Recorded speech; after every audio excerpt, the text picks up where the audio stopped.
Frente Radiosa. El conflicto no es karma, es democracia. Complicamos la discusión. Hablamos de política. No lo soñé.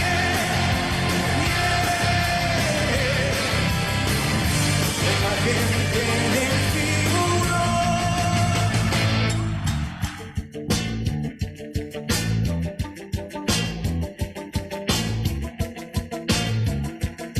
Radio Pichincha. Buenas tardes con todas y todos. Bienvenidos a Frente Radioso, un espacio que, como lo decimos semana tras semana, está comprometido con agitar y debatir la política. Soy Gonzalo Criollo y junto a Isabel Díaz les acompañaré esta tarde para conversar de la coyuntura política reciente y de lo que acabamos de vivir el día de ayer, que fue el debate presidencial de la segunda vuelta en las elecciones anticipadas del Ecuador. Les recordamos que estamos en vivo a través del dial de Radio Pichincha, 95.3 FM y 94.5 para el noroccidente de la provincia. Bienvenida, Isabel. ¿Qué tal, Gonzalo? ¿Cómo estás? Es un gusto acompañarte esta tarde y también a nuestros invitados. Como ya decía Gonzalo, esta es una coproducción del Foro de los Comunes y de Registro Aurora. No dejen de seguirnos en nuestras redes sociales. Hacemos llegar también nuestro agradecimiento a Línea Dura, que es un medio de comunicación digital ubicado en Nueva Jersey, quienes retransmiten este espacio radial para la comunidad migrante en Estados Unidos. Saludamos también a la coordinación técnica desde los estudios centrales y a todo el equipo de producción del programa. Hoy tenemos un gran panel para analizar precisamente lo que pasó el día de ayer en el debate presidencial. Nos acompañan Paulina Recalde, Andrés Jaramillo y Soledad Angus Fere. Les agradecemos inmensamente por estar acá, porque la política no es karma, sino democracia. Bienvenidas y bienvenidos a Frente Radiosa.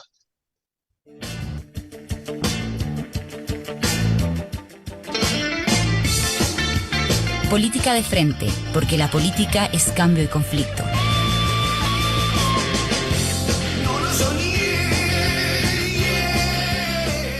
Radio Pichincha. Bueno, para arrancar con el debate, Soledad, quisiera preguntarte en primera instancia, ¿cuál es tu lectura sobre aquello que representaron los candidatos en el debate de ayer? ¿En nombre de quién hablaron? ¿Cuál fue la performance, la puesta en escena que pudimos observar quienes seguimos en vivo el debate? Bienvenida. Hola, buenas noches. Un saludo cordial a todos ustedes. Gracias por la invitación. Siempre un gusto estar en el panel con ustedes. Un saludo a su audiencia.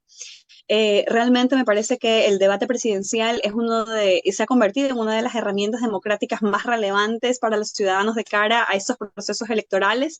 Vemos que cada proceso electoral va cobrando más y más relevancia, va generando más expectativa en la ciudadanía y me parece que eso es extremadamente positivo, ¿no? Porque finalmente en el debate no solamente se enfrentan los candidatos entre sí, sino que también se enfrentan a las expectativas y a los cuestionamientos y al escrutinio de la ciudadanía, ¿no? En ese sentido me parece que es fundamental que el debate no solamente dure lo que dura estrictamente la transmisión como tal del debate, sino estas conversaciones que se generan con posterioridad, ¿no? Como esta, por ejemplo. Entonces me parece extremadamente analizar, y no solamente lo que dijeron, sino todos estos elementos y lo que ustedes han llamado esta puesta en escena, ¿no? Porque ahí me parece que hay una primera cuestión fundamental que podemos analizar y me parece que la gran ausencia en la escena del debate, por ejemplo, del lado de Daniel Noboa, su binomio Verónica Abad, ¿no? Vemos que Luisa González llegó acompañada efectivamente de su binomio, de su equipo, y por su lado, pues Verónica Abad estuvo ausente, Daniel Noboa llegó únicamente con su madre y con su esposa, que ha habido muchas legítimas críticas respecto de cuál es el papel que están jugando estos dos personajes en la campaña electoral, ¿no? Entonces, ahí me parece que hay unos elementos interesantes. El hecho que luego del debate Daniel Noboa no haya querido responder preguntas de los periodistas y Luisa González se haya mostrado mucho más abierta, creo que también da una evidencia o unos ciertos síntomas de cómo se sintieron ambos candidatos precisamente luego de su puesta en escena, ¿no? Y ahí es fundamental señalar la confianza que demostró Luisa González en este enfrentamiento o este primer luego acercamiento posterior con los medios de comunicación. Evidentemente, pues se vio a una Luisa muchísimo más aplomada, muchísimo más confiada, resultado pues de cómo se sintió. En ciertas partes del debate parecería que Daniel Noboa estaba como urgido de que ya acabe el ejercicio, de que ya la moderadora incluso le cuestionaba si iba a seguir usando o no los segundos que le quedaban, porque digamos en muchas preguntas o réplicas de 1 minuto que tenía de tiempo, le sobraban 23 segundos, lo cual no es nada menor, y lo interpelaba como para ver si terminaba de utilizar su tiempo, aportaba algo más a la conversación, pero no era así. Entonces, parecería que Daniel Noboa estaba como urgido de que termine ya todo este espectáculo, y eso lo ratifica luego cuando no quiere hablar con los periodistas, ¿no? Entonces hay unas ciertas cuestiones que permiten ir leyendo cómo se sintieron cada uno y cuáles son también las impresiones que dejaron en la audiencia. De acuerdo, Soledad, muchísimas gracias. Andrés, quisiera hacerte la misma pregunta, retomando algunos de los elementos que ya ha situado Soledad. ¿Qué nos diste en estas ausencias? También, por ejemplo, el uso de los tiempos, que en un debate no es menor el que les haya sobrado tiempo, ¿no? ¿Cuál es tu lectura general sobre aquello que se puso en escena la noche de ayer? ¿En nombre de quién hablaron los candidatos, la candidata? Bienvenido, Andrés. Tu micrófono, por favor. Perdonen. ¿Cómo están? ¿Qué tal? Muy buena tarde con todos y todas. Yo coincido contigo. Se creería que en un debate lo que te debe faltar es tiempo, porque tienes un montón de datos, argumentos, posiciones para poder trasladar a la ciudadanía. Sin embargo, se notó en ambos candidatos que efectivamente más bien querían salir corriendo del debate. Quizás por eso también empezaron cautos, empezaron de alguna manera sin tocarse demasiado ambos.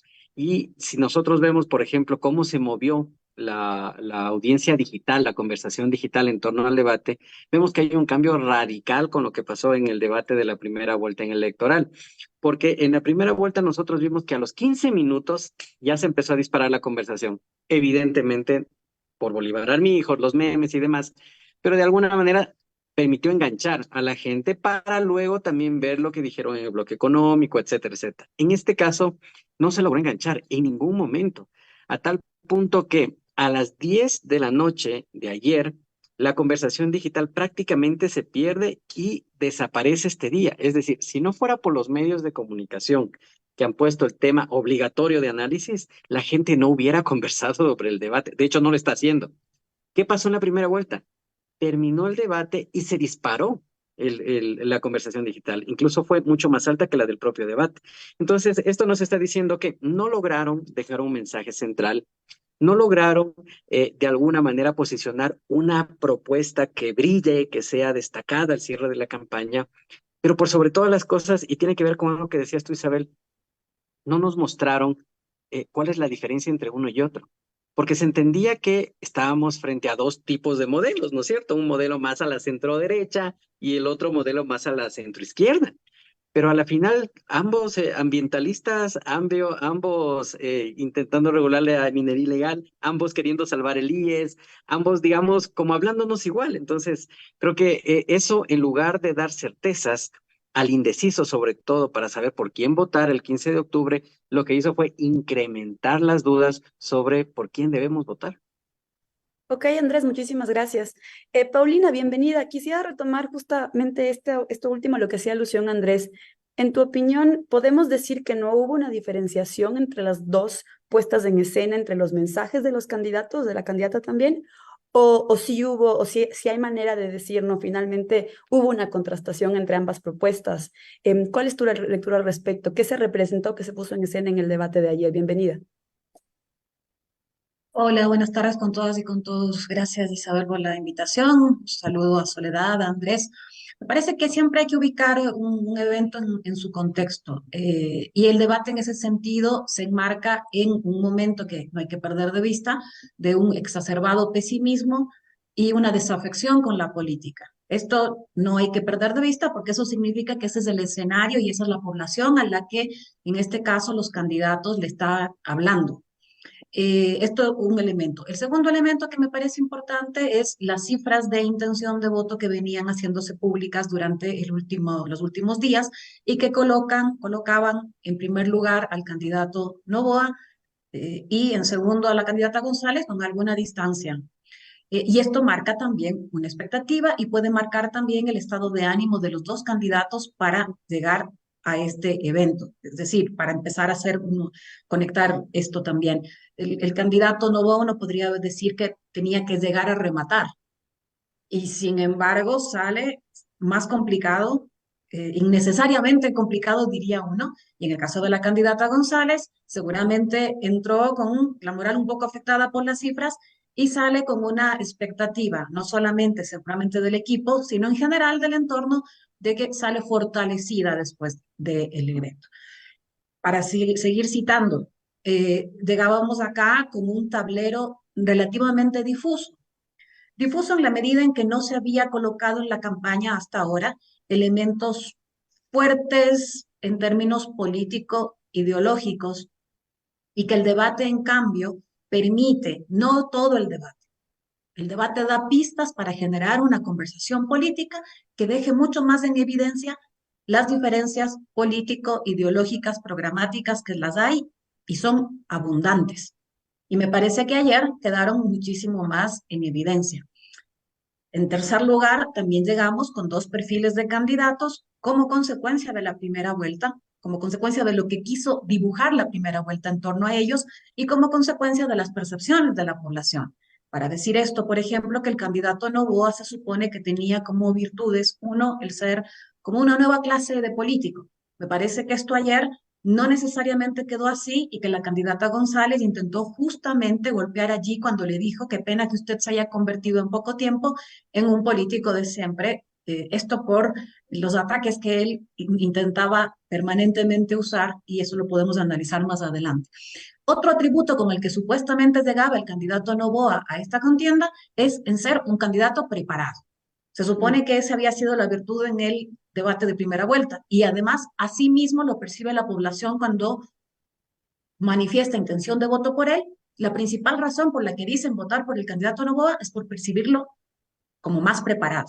Me parece que ayer esto pudo haber quedado en duda justamente porque desde el ritmo con el que respondía, lo difuso de las ideas y la escasa profundidad para desarrollar argumentos, incluso cuando se le rebatía el modo en el que lo va a hacer, pudo haber dejado como saldo negativo el no necesariamente ser ni un candidato preparado, ni necesariamente un nuevo político. En el caso de la candidata González, llegaba a esta contienda con, sobre todo, esto que es piso y techo.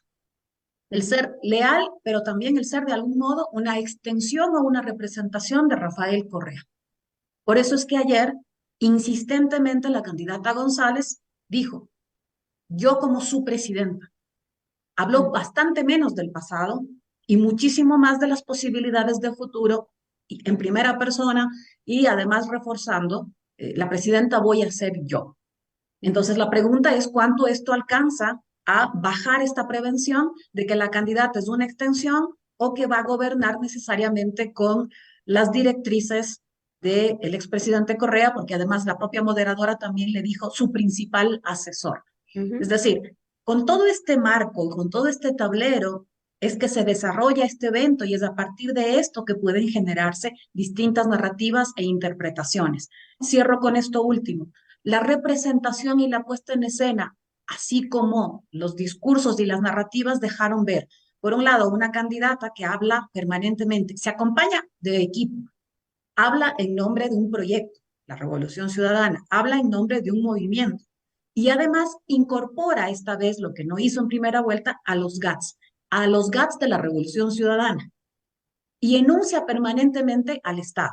En el caso del candidato Noboa, llega con la familia, la candidata le obliga, la candidata y la moderadora, los llevan a hablar de las empresas de la corporación Noboa, les llevan a hablar de su familia, y entonces el matiz es importante porque el candidato Noboa habla familia, empresa, hijo de empresario, y la candidata González habla de equipo, proyecto, movimiento, y los GATS que son parte de esta revolución ciudadana. Me parece que con eso más o menos podemos entender cuáles fueron las pistas, el tablero en el que llegamos, el contexto en el que llegamos y las líneas posibles a desarrollar en los días siguientes del debate. Muchísimas gracias, Paulina. Creo que has situado elementos importantes sobre los que debemos seguir debatiendo. Nos vamos ahora a una breve pausa y en breve continuamos. A menos que producción no me escuche. En todo caso, quizás por lo que tuvimos antes de esa pequeña interrupción nos van a exonerar de la pausa. En ese caso podemos seguir con el debate. No sé si Soledad sigues por ahí porque vi que apagaste tu cámara. Pero en todo caso, continuando con el eje de la discusión que traíamos hasta ahora, quisiera darte la palabra, Soledad, justamente para volver sobre estos puntos que colocaba sobre la mesa Paulina. ¿Cuál es tu lectura sobre cada uno de los candidatos? Por ejemplo, me parece interesante que Paulina haya dicho, finalmente, hasta ahora teníamos la percepción de un Noboa que se vendía como a alguien nuevo, técnico, preparado, etcétera. ¿Demostró eso el día de ayer? Por un lado, y en cuanto a Luisa González, logró de alguna manera desmarcarse de la figura de su principal asesor y compartir este mensaje de que quien gobernará en caso de ganar será ella. Bueno, sin duda creo que quien más tenía que perder en este debate era Daniel Noboa y quien más tenía por ganar en el debate era Luisa González y las cosas se dieron así precisamente, ¿no? Daniel Noboa tenía o había dado la impresión de ser un candidato muy técnico, de ser un candidato muy preparado, de ser un candidato además no confrontativo y en este segundo debate se desdibujó toda esa imagen sobre la cual se había construido una determinada imagen que en ciertos casos era la que lo hacía favorecedor del voto de determinados electores o determinada población electoral.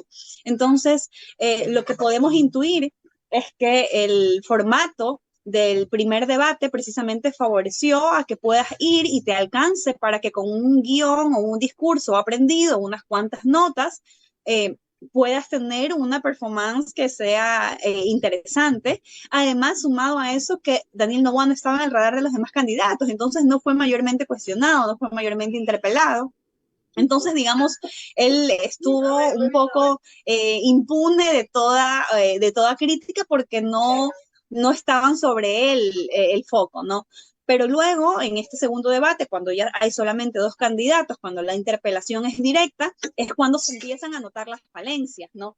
Porque podemos ver que no solamente que Daniel Noboa tenía problemas para contestar a las preguntas que le hacía, sino que tenía problemas para formular preguntas a la otra candidata. Entonces vemos que, y lo que se puede leer de eso, es que era difícil para él salirse de los guiones, salirse de lo que había estudiado, salirse de lo que había preparado posiblemente por su equipo y mantener una conversación fluida y espontánea, digamos, no fue algo que se le daba muy bien.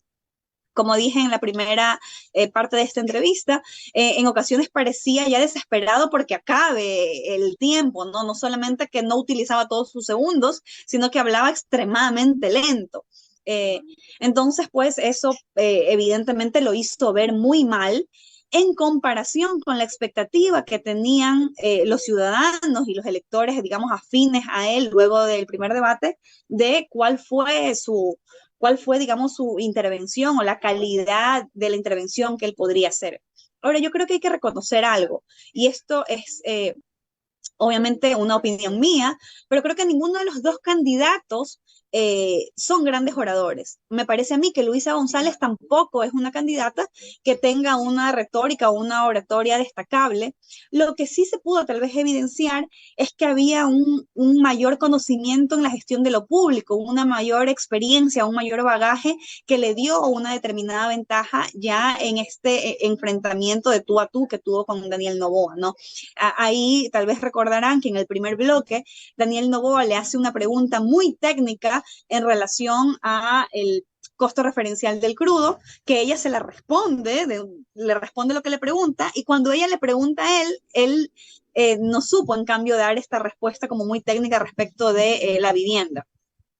Entonces, ahí vemos pues que, y a mí me parece que si bien Luisa González no puede ser o no es una excelente oradora, no es una oradora destacada, sí tiene un bagaje de experiencia que le permite o le permitió tener un mejor desarrollo, digamos, de sus ideas y de sus propuestas en la entrevista, ¿no? Muchas gracias, Soledad. Andrés, quisiera darte la palabra ahora. Me parece sumamente interesante esto que han situado. En tu opinión, ¿Noboa logra sostener las expectativas que se habían generado en torno a su figura en cuanto a alguien técnico, preparado, novedoso? ¿Te parece que logró sostener esas expectativas en aquello que nos demostró el día de ayer en el marco del debate? Por un lado, en cuanto a Noboa y en cuanto a Luisa González, ¿cómo la viste llegar? O sea, evidentemente, como bien situaba Paulina, creo que hay que recordar esto, ¿no? Para alguien que viene segunda, ¿cuáles son las perspectivas que se abren de cara a un debate? ¿Logró liderarlo? ¿Cuál es tu lectura sobre ella también? Sí, en el caso de Noboa, creo que incluso al ser ya un protagonista dentro del debate, tampoco fue muy asertivo cuando le hicieron señalamientos. Pensemos, por ejemplo, en este momento en el que le recuerdan este viaje a Rusia con las asambleístas del correísmo. Y claro, él termina abriendo una caja de Pandora absolutamente innecesaria. Él dice, ese viaje se pagó con recursos de la empresa privada. Ok, un asambleísta, presidente de una comisión, viajando con recursos a otro país de la empresa privada. ¿A cuenta de qué la empresa privada le tiene que pagar a un asambleísta un viaje? Primero. Segundo, ¿quiénes son esos empresarios? Tercero, ¿hay algún tipo de relación entre esos empresarios y las leyes o las normativas que se aprobaron en esa mesa o en esa comisión legislativa?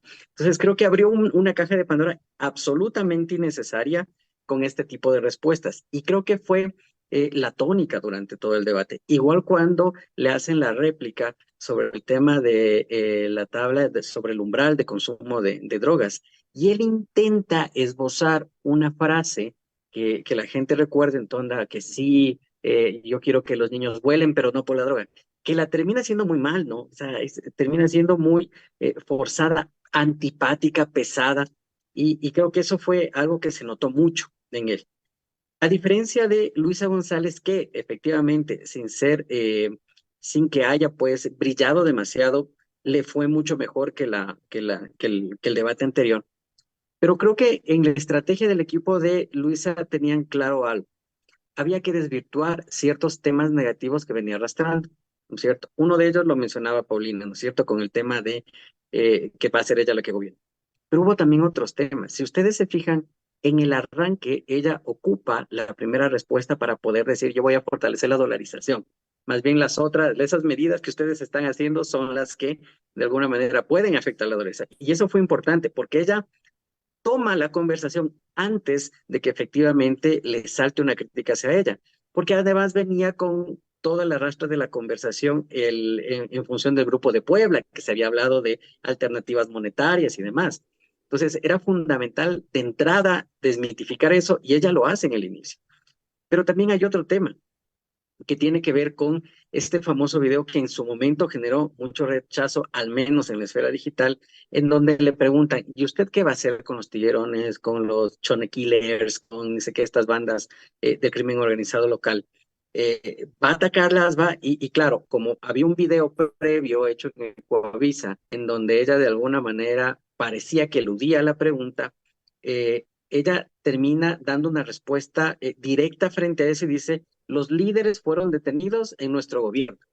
Entonces creo que fue asertiva en la medida en que efectivamente pudieron contrastar varios de los mensajes negativos que habían arrastrado y que también les costó votos en la primera vuelta electoral, como por ejemplo el tema medioambiental. Recuerden que teníamos una Luisa González en la primera vuelta electoral que más bien señalaba a los que estaban de acuerdo con mantener el petróleo bajo tierra, diciéndoles, entonces que nos expliquen de dónde van a sacar los recursos, de dónde va a sacar para poder invertir en salud, educación. Tenía otro tono, tenía un tono de señalamiento. Acá ya no. Acá lo que dijo es, ok, tenemos que ver las actividades que menor impacto ambiental generen.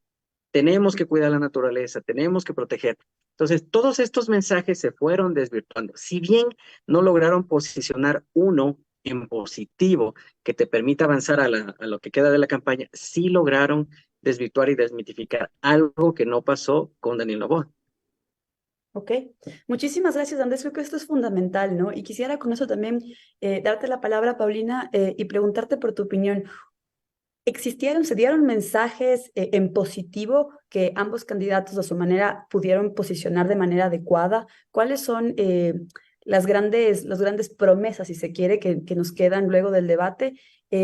Sabiendo además que se trataron diversos ejes, que es complejo, pero ¿cuáles son los mensajes que cada una de las candidaturas nos deja luego de lo que vimos ayer?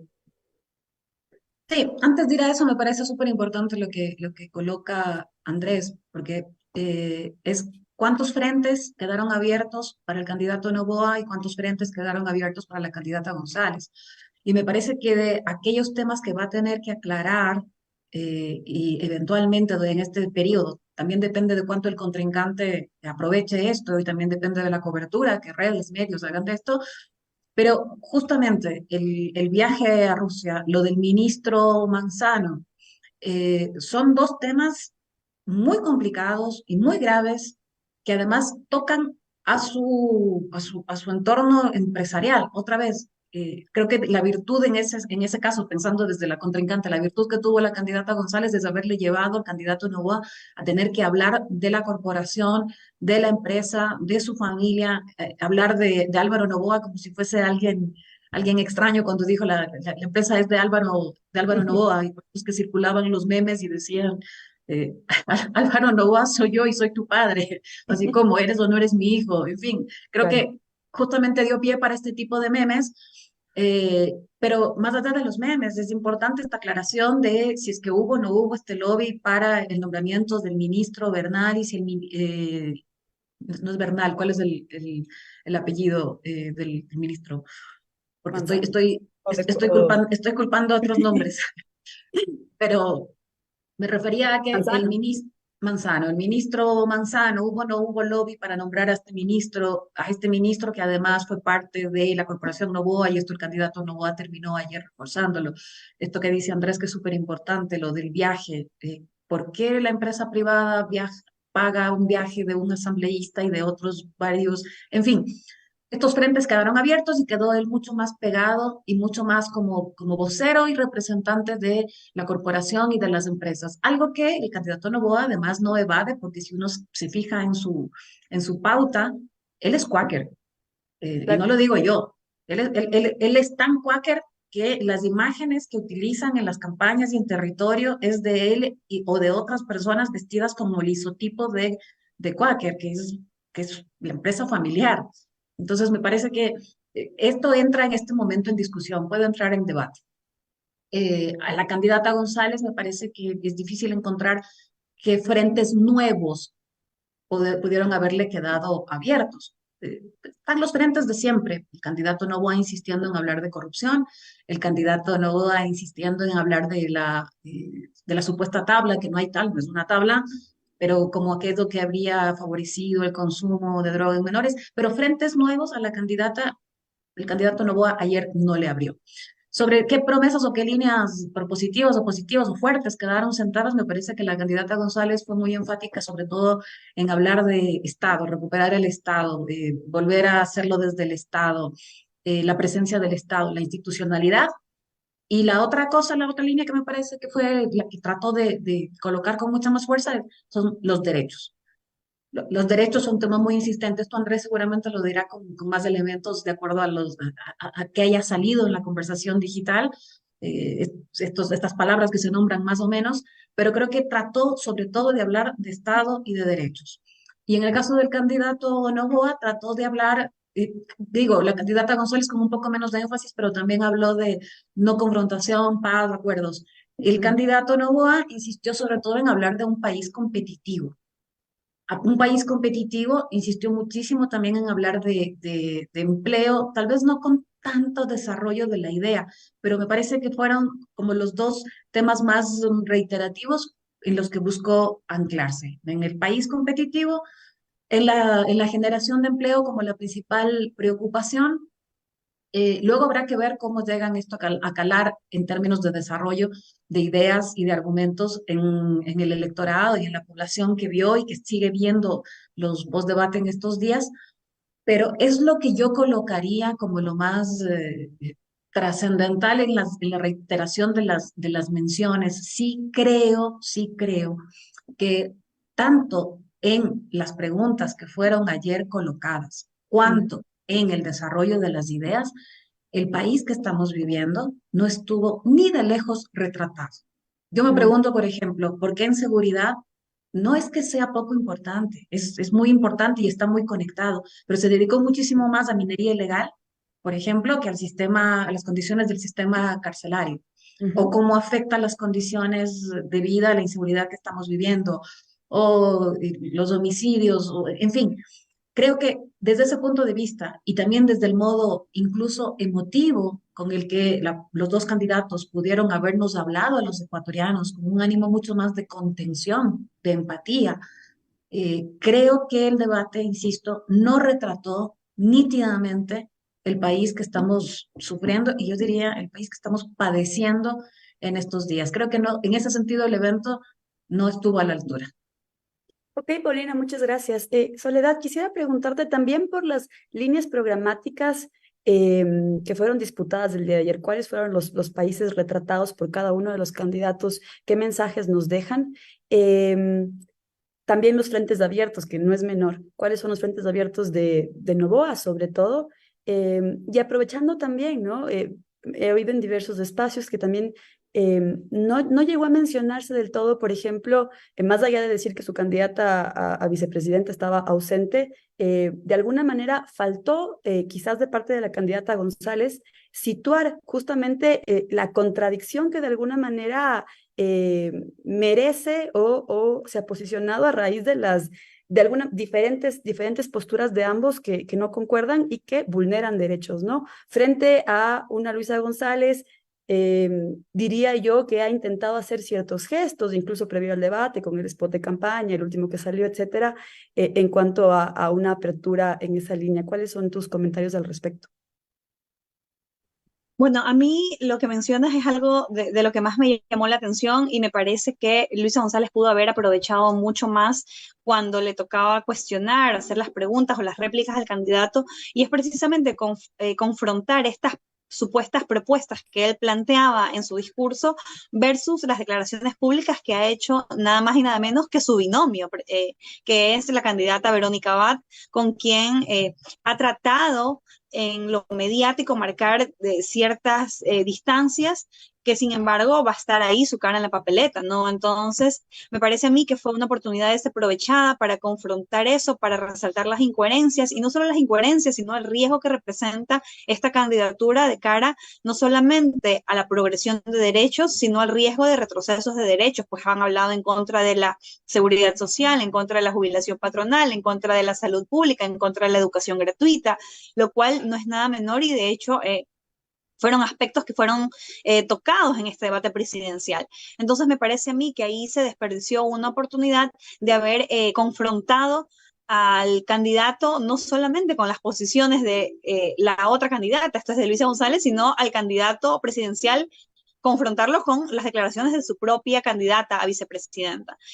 Otra de las cosas que, por ejemplo, me parece a mí que Luisa González pudo aprovechar mejor es haber cuestionado al candidato respecto de estas grandes deudas que tiene el Grupo Noboa con el Estado, ¿no? Muchas veces se habló de cómo se iban a financiar determinados programas, determinadas intenciones o propuestas, y ahí me parece que se llevó un poco de gratis Daniel Noboa no haber sido confrontado respecto de estos temas específicos, donde también pudo haber, dentro del mismo marco, del mismo espectro de estos cuestionamientos que estaban surgiendo en torno de las actuaciones o de los antecedentes o de las personas vinculadas al Grupo Noboa, pudo haber reforzado eso, ¿no? No es menor esto que queda en la conversación y que me parece a mí que fue bastante estratégico, ¿no? Para marcarlo como un hito del debate, porque por supuesto que el equipo de trabajo de Luisa González debió haber tenido esta información sobre Manzano mucho antes, pero de manera estratégica posiblemente decidieron lanzar esta pastilla en el debate para abonar a esta conversación posterior y seguir, y que luego del debate siga habiendo esta conversación o estos cuestionamientos que, como ya han dicho en las anteriores intervenciones, le abre un frente a Daniel Noboa que no tenía hasta el momento. A Luisa González, Daniel Noboa intenta cuestionarla con temas como la desdolarización, como temas de la tabla de consumo, que me parece que en este punto creería yo que no le restan a Revolución Ciudadana, pues son los mismos discursos de campaña que hemos venido escuchando desde hace 15 años.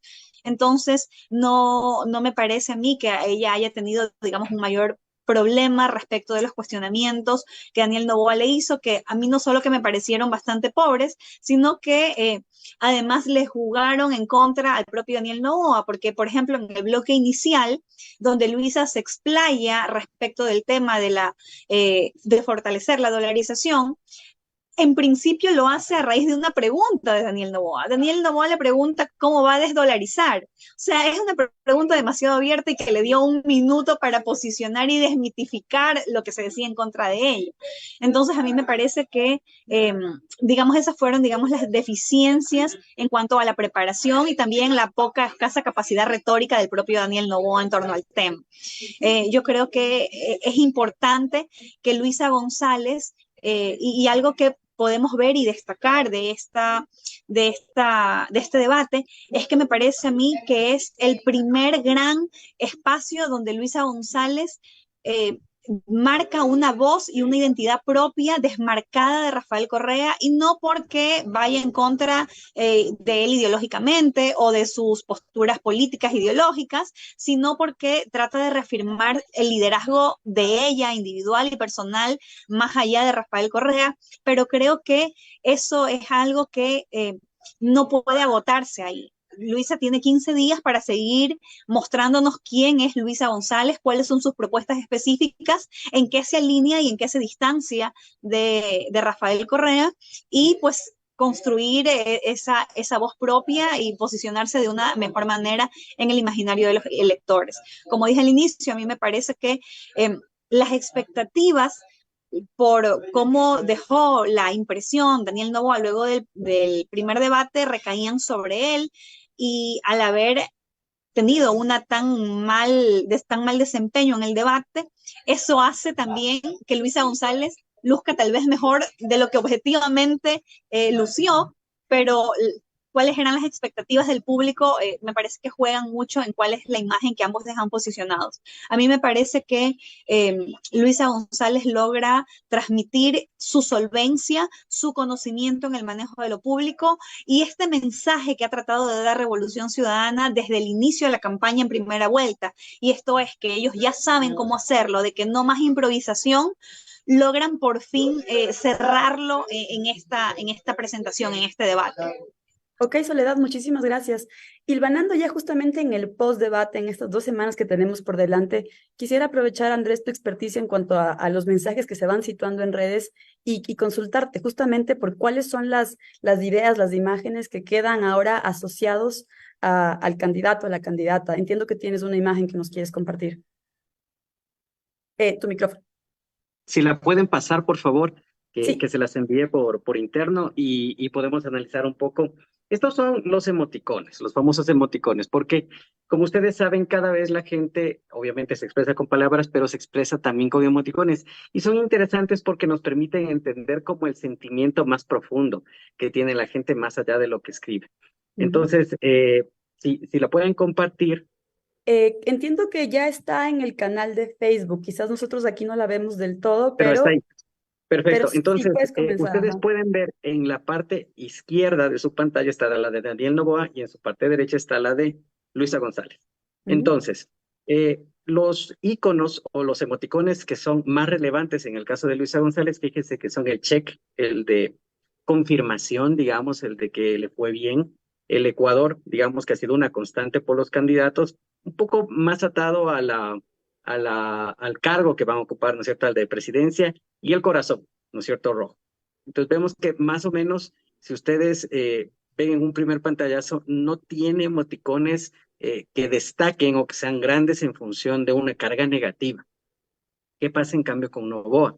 Fíjense que de los 3 emoticones más grandes, 2 son esta famosa cara del emoji de risa histérica, que es precisamente de los momentos en que de alguna manera se fueron cortando espacios en los que no pudo responder bien, fue muy lento a la hora de responder, le sobró tiempo, no quedó de alguna manera resuelta o profundizada una idea, y de alguna manera también nos marca lo que justamente estamos hablando, ¿no es cierto? Esta carga un poco más positiva hacia Luisa González y más negativa hacia el otro candidato, que ojo, esto era inverso en el primer debate electoral, absolutamente inverso. Uno le cambiaba los nombres nada más y podía ver más o menos el mismo escenario de los emojis. Y claro, es parte de lo que al menos en la conversación digital se fue manifestando. Ojo, siempre es importante aclarar, esto no es intención de voto. Ya Paulina nos dará las cifras verídicas del offline. Esto es conversación social, pero claro, por supuesto, cada vez tiene un peso mayor en la decisión del voto. Ok, Andrés, muchísimas gracias. Vamos llegando ya al final de este programa. Lamentablemente nos quedamos cortos. Pero Paulina, quisiera darte la palabra justamente para pensar en estas 2 semanas que tenemos por delante antes del día de las elecciones. Me parece sumamente importante esta imagen que se ha situado, el hecho de que de alguna manera se dieron la vuelta a los roles. Ahora parece que Luisa concentra mayor expectativa, tiene todo por delante, mientras que de alguna manera Noboa tendría que reponerse quizás. ¿Cuál es tu lectura al respecto y también sobre los ejes que probablemente guiarán la confrontación en estas 2 semanas que tenemos por delante? Sí, yo creo que habiendo dicho que estábamos en un tablero muy difuso y estábamos en déficit de conversación política, el debate tendría que modificar o tendría que procurar los equipos de lado y lado, modificar esto en los distintos espacios en los que esto sucede. Para nosotros, por ejemplo, ha sido muy decidor mirar que el 44% de población de 18 a 29 años en Quito y Guayaquil nos dice que sigue la campaña electoral en TikTok todos los días. 44% de población de 18 a 29 años siguiendo todos los días la campaña en TikTok nos está diciendo un montón de cosas. Entonces, ¿cómo colocar esta conversación? ¿Cómo hacer que el tablero efectivamente deje de estar tan difuso? Creo que eso no solamente le toca a los equipos de las candidaturas, creo que nos toca a todos. Y me parece que además tiene que ver no solamente con los gestos del debate, sino con los gestos que se han construido durante estos días. El spot de la candidata González generó mucha conversación con esta observación de varias y varios diciendo que cómo es posible que haya una mujer con un pañuelo verde si Luisa González es provida. Bueno, acá hay una acción política fundamental que implica que se hace gestos. No se pone el pañuelo ella, aparece una mujer con el pañuelo. ¿Qué significa esto? Esto tiene que tener forma. El spot es una puesta en escena. ¿Qué forma va a tomar esto en términos de acción, de diálogo, de conversación política, de acuerdos?